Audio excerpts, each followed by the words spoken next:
जहाँ देखता हूँ वहाँ तुम ही। जब पाताल में लेकर गए तो हाहाकार मची कि जब राम और लक्ष्मण ही नहीं रहेंगे तो हम युद्ध किसके नेतृत्व में लड़ेंगे। ऐसे ही हनुमान जी ने जल में गोता लगाया, पाताल में गए। इस मंदिर की तो क्या बखान करें। लेटे हनुमान जी कई जगह है भारतवर्ष में, परंतु उल्टे हनुमान जी विश्व का एकमात्र स्थान है। ऐसे हनुमान जी यहाँ पर स्वयंभू रूप में। उस समय अयोध्या में जो उन वीरों ने जो है अपने रक्त की रंगोली बनाकर, अभी भी आपको बतला रहा हूँ, मेरे रोंगटे खड़े हो रहे हैं। तो आजकल की एक युवा पीढ़ी में एक मैं विशेषता देखता हूँ कि उनके अंदर एक अलग प्रकार का ईगो होता है, अहंकार होता है। अहंकार एक अलग है और एक सम्मान अलग है। जो ये व्यवस्थाओं में, विचित्र व्यवस्थाओं में आज है, बुद्धि जिधर चलती है उधर मन नहीं चलता है, और जिधर मन चलता है उधर बुद्धि नहीं चलती है। जितने भी युवा व्यक्ति है वह हनुमान जी का एक बार चरित्र पढ़ ले।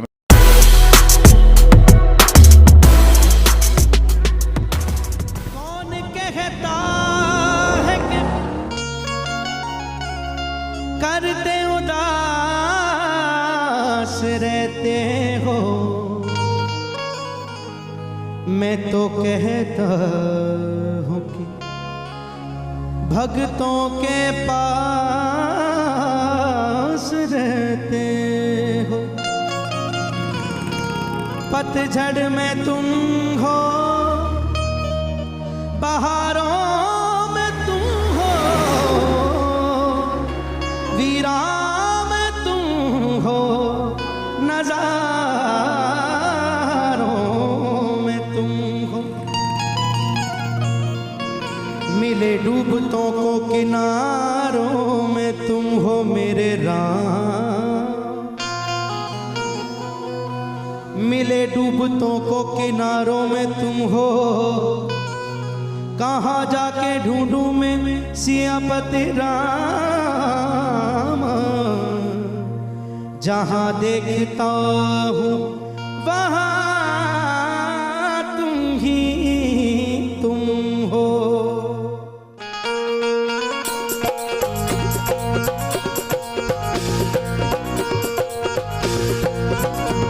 जय सिया राम, जय सिया राम, जय सिया राम, जय सिया राम, जय सिया राम, जय सिया राम, जय सिया राम, जय सिया राम, जय सिया राम, जय सिया राम, जय सिया राम, जय सिया राम, जय सिया राम, जय सिया राम, जय सिया राम, जय सिया। अयोध्या करती है आह्वान, जय सिया राम, जय सिया राम, जय सिया राम, जय सिया। लो कर दिया मंदिर का निर्माण, जय सिया राम, जय सिया राम, जय सिया राम, जय सिया। अयोध्या करती है आह्वान, लो कर दिया मंदिर का निर्माण। जहाँ पर भक्तों के गए प्राण,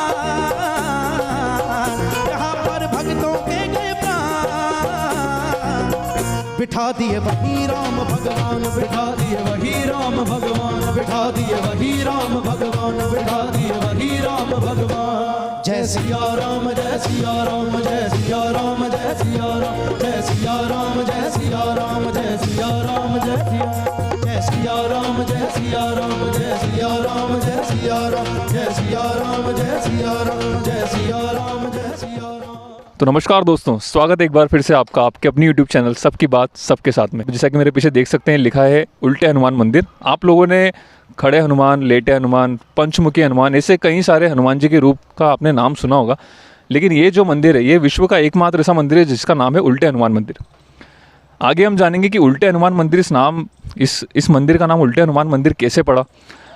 और जितना हमने जाना है, रिसर्च किया है कि रामचरितमानस में एक जगह ऐसा बताया जाता है कि जब राम लक्ष्मण को अहिरावण जो है पाताल लोक में लेकर गया था, तो हनुमान जी जिन्हें हम संकट मोचन कहते हैं, वो इसी स्थान से उन्होंने पाताल लोक में प्रवेश किया था। तो दोस्तों आइए अंदर चलते हैं, आपको दर्शन कराते हैं उल्टे हनुमान जी के, और जानेंगे पंडित जी से इस मंदिर की कुछ विशेषताओं के बारे में, कुछ रोचक जानकारी के बारे में। तो बने रहिएगा वीडियो में हमारे साथ। आइए अंदर चलते हैं।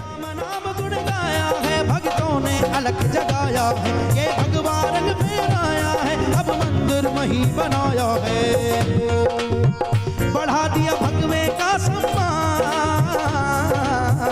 बढ़ा दिया भगवे का सम्मान।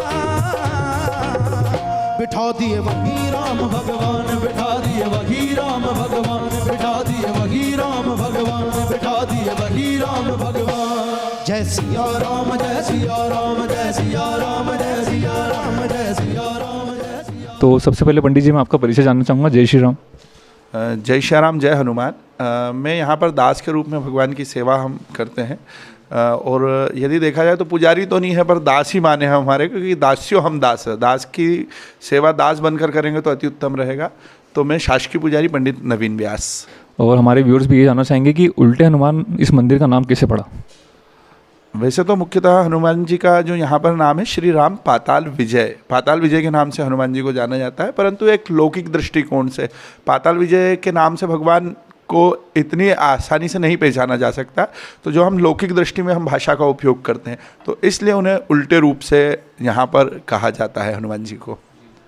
और जब हम यहाँ पर आ रहे थे, हमने जितना रामायण देखा है, रामचरितमानस के बारे में जितना हमको पता है कि उसमें कहा जाता है कि जब राम लक्ष्मण जी को रावण ले गए थे पाताल लोक, तो यही स्थान से हनुमान जी उसने प्रवेश किया था पाताल लोक में। तो इसके बारे में कुछ बताइए। देखिए, यहाँ पर भगवान जो है सबसे पहली बात कि स्वयंभू रूप में है। 12 ज्योतिर्लिंग में जो कहा गया है महाकाल जैसे स्वयंभू है, 11 स्थापित है, ऐसे हनुमान जी यहाँ पर स्वयंभू रूप में है। दूसरी बात यदि कहे कि हनुमान अष्टमी एक पर्व मनाया जाता है, विशेषकर मालवा प्रांत में, तो हनुमान अष्टमी जो प्रारंभ हुई वह यहीं से हुई है। और तीसरी बात कि विश्व का एकमात्र स्थान है, ऐसा आपको हनुमान जी, लेटे हनुमान जी कई जगह है भारतवर्ष में, परंतु उल्टे हनुमान जी विश्व का एकमात्र स्थान है। मैं लघु रूप में बतलाता हूँ। कथा जबकि है जब राम जी और रावण का युद्ध हो रहा था, तो रावण परास्त तो होने वाला था। उसने अपने भाई अहिरावण से कहा कि तुम जाओ और मेरी जीत सुनिश्चित करो। जब इतने बड़े बड़े योद्धा चले गए तो उन्होंने कहा मेरी क्या व्यवस्था, परंतु हाँ, जितना भी मेरा बल है वह सब पाताल में है। उसने विभीषण का रूप धारण करा और विभीषण का रूप धारण कर रामादल अर्थात राम जी की सेना में सम्मिलित हुए। जब राम जी की सेना में सम्मिलित हुए तो राम जी की सेना के आसपास पहरा किसका था? हनुमान जी महाराज का। परंतु हनुमान जी को यह भी मालूम था कि अहिरावण का वध यहाँ पर संभव नहीं है। हनुमान जी भी अनभिज्ञ रहे। उन्होंने राम जी और लक्ष्मण जी का अपहरण करा और उन्हें पाताल में लेकर गए। जब पाताल में लेकर गए तो हाहाकार मची कि जब राम और लक्ष्मण ही नहीं रहेंगे तो हम युद्ध किसके नेतृत्व में लड़ेंगे। तो सब ने एक ही की ओर देखा। क्यों? क्योंकि कहा गया है ना कि कौन सु संकट मोर गरीब को जो तुम सो नहीं जाते है टारो, बेगी हरो हनुमान महाप्रभु जो कुछ संकट होए हमारो। जब हनुमान जी महाराज से प्रार्थना करी तो हनुमान जी ने भारत का जो नाभि मंडल कहा गया है अवंतिका को, वहीं से हनुमान जी ने, जैसे हम जल में गोता लगाते हैं सिर के बल उल्टे होकर, ऐसे ही हनुमान जी ने जल में गोता लगाया, पाताल में गए। पाताल में जाकर उनकी भेंट उनके पुत्र से हुई जिसका नाम था मकरध्वज। हनुमान जी का मार्ग रोका। हनुमान जी ने कहा आप कौन? तो उन्होंने पहले अपना परिचय अहिरावण के द्वारपाल के रूप में दिया। कई जगह निकलता है कि हनुमान जी और उनका युद्ध भी हुआ जब हनुमान जी उन्हें परास्त ना कर पाए। तो हनुमान जी ने पुनः पूछा क्यों? क्योंकि मकरध्वज बाल रूप में था। हनुमान जी ने कहा तुम्हारा वध करूंगा तो तुम्हारे माता पिता को शोक व्याप्त होगा, आखिर तुम संतान किसकी हो? तो यदि पिता इतने बलशाली हो तो हर व्यक्ति कहेगा बड़े हर्ष से कि अरे मेरे पिताजी का नाम हनुमान जी है। हनुमान जी चकित हुए कि मेरे नाम से मुझे ही भयभीत करने वाले। उनकी माता आई, उन्होंने कहा कि पूज बुझाई सिंधु जब जाई। जब आप समुद्र में कूदे थे अपनी पूज बुझाने के लिए, तो हनुमान जी के यहाँ पर बल का हम जो है अनुमान नहीं लगा सकते हैं। उनके पसीने में ही इतना बल था कि जिससे संतति की उत्पत्ति हो जाए। हनुमान जी से उन्होंने कहा कि आपके पसीने की एक बूंद सागर में गिरी जिसको मैंने ग्रहण करा। पसीना लौकिक दृष्टि में कहना है, परंतु यदि हम देखेंगे आध्यात्मिक दृष्टि से तो उसको वह हनुमान जी का तेज था। वह जब गिरा उसको मैंने ग्रहण करा जिससे इस संतति की उत्पत्ति हुई। हनुमान जी ने अपनी संतान को आशीर्वाद दिया, तत्पश्चात अंदर गए। अहिरावण को यह वरदान था जो चारों दिशाओं के 4 दीपक बुझाएगा वही मेरा वध कर सकता है। हनुमान जी ने सुंदर जो पंचमुखी रूप हम देखते हैं वह धारण करा, चारों दिशाओं के 4 दीपकों को बुझाया, अहिरावण को वध करा। पुनः राम जी और लक्ष्मण जी को अपने कंधे पर बिठाया और भेंट द्वारका गुजरात, जहाँ पर एक दांडी हनुमान करके हनुमान जी का सुंदर स्थान है, पुनः हनुमान जी का प्रागट्य हुआ।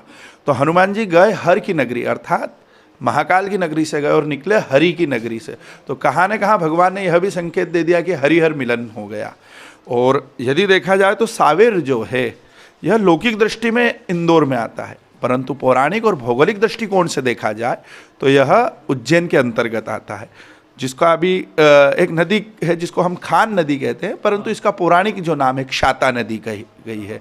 तो क्षाता के तट पर हनुमान जी यहाँ पर एक विचित्र मुद्रा में बैठे हुए, यह स्कंद पुराण के अवंतिका खंड में भी इसका उल्लेख निकलता है।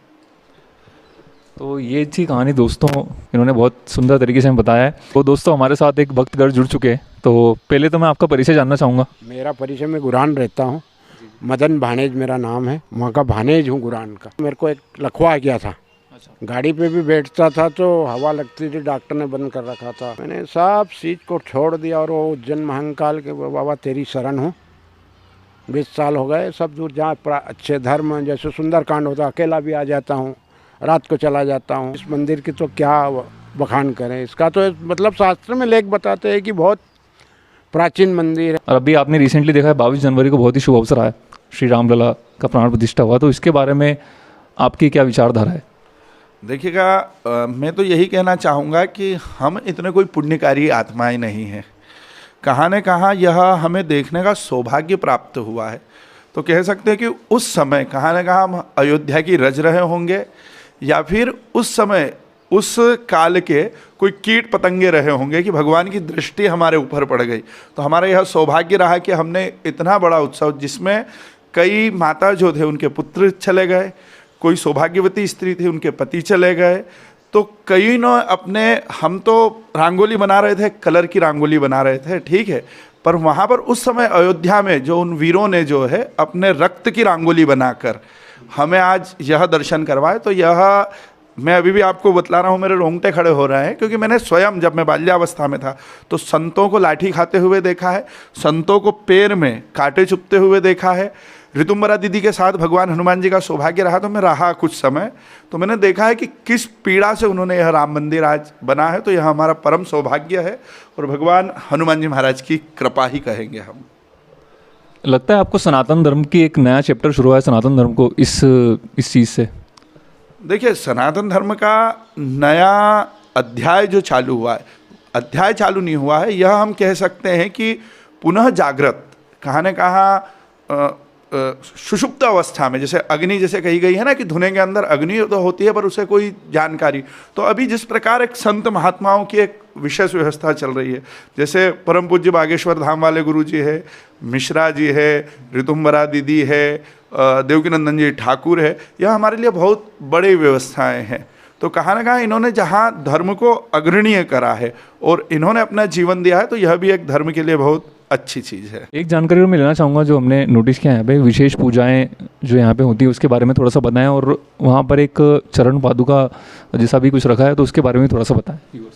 देखिएगा, यहाँ हनुमान जी की पूर्व समय में, अभी तो यहाँ नहीं, पूर्व समय में जहाँ पर भी सेवा होती थी वह सब निर्वाणी संत ही करा करते थे, ठीक है। तो यहाँ पर भी पूर्व में एक संत हुए थे, वह उन्होंने जीवित समाधि लिया, उनका स्थान है।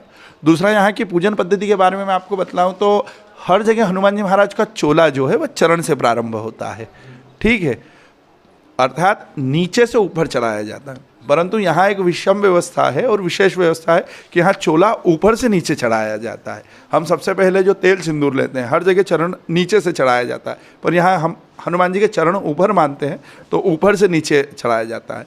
दूसरी यहाँ पर यह विशेष बात है कि हर जगह आपने सुंदरकांड जो होता होगा, आपने देखा होगा कि संगीत में होता है, परंतु यहाँ पर सुंदरकांड की यह विशेषता है कि सुंदरकांड पूरा हवनात्मक रूप से किया जाता है। उस समय भी यहाँ पर रामायण जी की गई थी, परंतु वह पूरी हवनात्मक रामायण करी गई थी। हर रामायण की चौपाई के साथ स्वाहाकार करा गया था।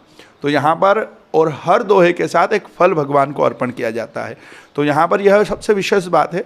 और भगवान को यहाँ पर शनिवार के दिन तेल का चूल्हा चढ़ाया जाता है और मंगलवार को गिर गाय जो होती है, हमारी देसी गाय है, क्योंकि हनुमान जी महाराज गौ भक्त भी बहुत बड़े हुए हैं, तो गाय के घी से भगवान का चोला चढ़ाया जाता है। और यहाँ पर अगर किसी को कोई विशेष पूजा अर्चना करनी हो तो उसका आप थोड़ा सा बताएं व्यूअर्स को।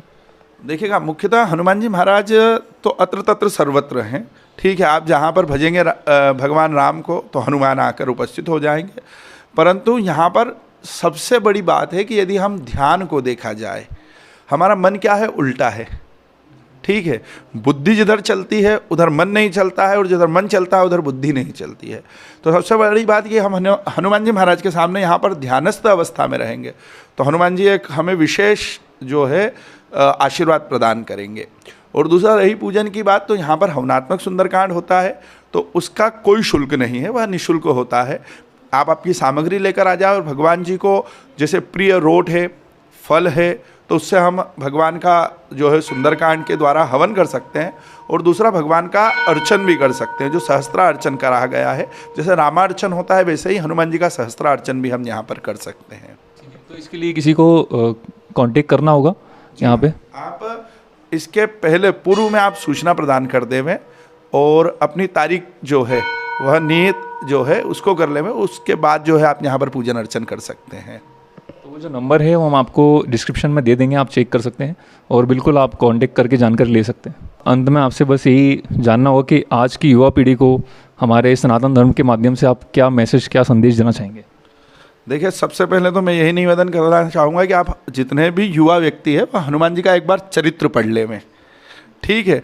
जब आप हनुमान जी का चरित्र पढ़ेंगे तो आप जो ये व्यवस्थाओं में, विचित्र व्यवस्थाओं में आज हैं, हनुमान जी महाराज जब गए सीता माता के सामने, तो आजकल की एक युवा पीढ़ी में एक मैं विशेषता देखता हूँ कि उनके अंदर एक अलग प्रकार का ईगो होता है, अहंकार होता है। अहंकार एक अलग है और एक सम्मान अलग है, ठीक है। हनुमान जी इतने बलशाली हुए पर उन्होंने कभी भी जामवंत जी से कोई ऐसी बात नहीं कही। जब माता सीता के सामने गए तो उन्होंने एक ही शब्द कहा, क्या उनके पास वह पीएचडी, कई पीएचडी कर रखी थी, ठीक, परंतु उन्होंने एक ही शब्द में कहा कि राम दूत में मातु जानकी। उसमें उन्होंने अपना पूरा परिचय दे दिया कि खाली बस मैं राम का दूत हूँ। तो बस युवाओं से यही है कि आप चाहे कितने भी पढ़े, कितनी भी डिग्रियाँ हों, पर संस्कृति रूपी जो गुण है उसको सदा अपने पास रखें और अपने जीवन में सीधी सी बात शिक्षा के साथ संस्कार भी लेकर आए। जय श्री राम। जय जय श्री राम। राम जी का परचम लहरा के आए हैं